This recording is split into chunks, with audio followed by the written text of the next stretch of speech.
My parents lied to me, and I'm grateful for it. My mom was a very elegant liar. Her lies had thought and layers. Like every December, we got a Santa calendar, and every day of December that my brother and I were good, we got a star, and when we were bad, we got an X.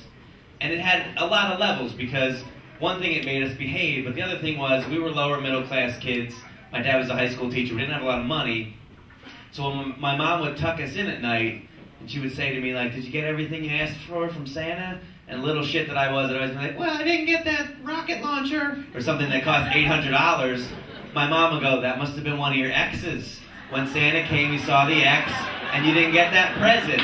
That's a good lie. She was keeping Santa alive for me, making me behave, and not letting us know we were poor. Very smart. My dad, on the other hand, had one lie, and it makes no fucking sense to me.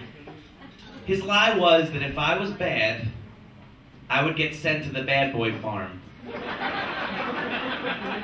The first 13 years of my life, this was every day. And he would like call the time and be like, David Trusso's being a bad boy, you better come and take him to the bad boy farm. And I'd be like, I'll be good, I'm sorry.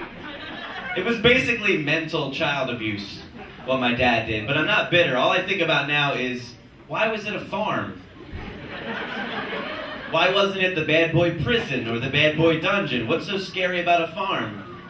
But I grew up in South Philly. Any South Philly people in the room? Yeah? You probably will agree with me. If you grew up in South Philly, waking up at 5 a.m. to milk a cow, I'd rather be dead. I'd rather be dead. I'd be like, put me in prison, put me in a dungeon. I'm not milking a cow. One day he took it really too far, though. I was being bad, and he said that a recruiter from the bad boy farm was coming over. A recruiter. It's already a farm. Now it's got recruiters. Prisons don't have recruiters. You don't rob a bank in Scranton, and then like some guy comes to your criminal hideout, and he's like, hey, Warden heard about how you knocked over that bank. Here's my card. We'd love to have you at Rikers. Like, that doesn't make any sense. But when you're 9, it does. And this guy came to the door, and I opened the door, and he's in like a suit, and he's got a briefcase, and he said, is your dad home? And I was like, yeah. And he came in, and my dad sends me upstairs, and I looked down from the top of the steps, and I see them signing all these forms. And I went into my room and shit my face. I was so scared. It's a totally true story. I had my JanSport bag with like my sleeping bag in it, my Game Boy. I was praying to Jesus to let this cup pass me by, or whatever he said to God. And then my dad comes up when the guy leaves, and he said, I talked to the recruiter, and he agreed that if you're good for the rest of the summer, you won't have to go to the bad boy farm. And I gave my dad a huge hug.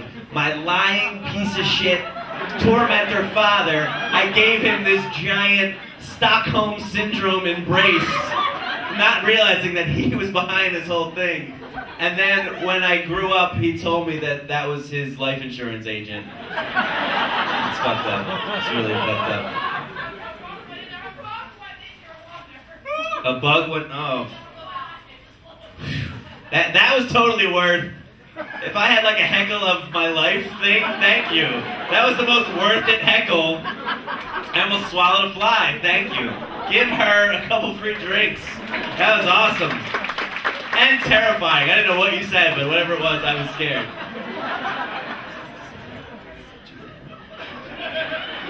Thank you. Thank you for that. What the fuck is a bug doing out in the winter? Every time I see one, I'm like, how did you get? Why are you still here, bug? So that thing pissed me off. And when my dad is old, I'm gonna get him back. Revenge is a dish best served cold. So when he's like 83 and he gets senile, I'm gonna convince him that if he poops his pants, I'm gonna send him to the old man bodega. It's a Hispanic grocery store run by the elderly, which makes just as much sense as a bad boy farm. Why not?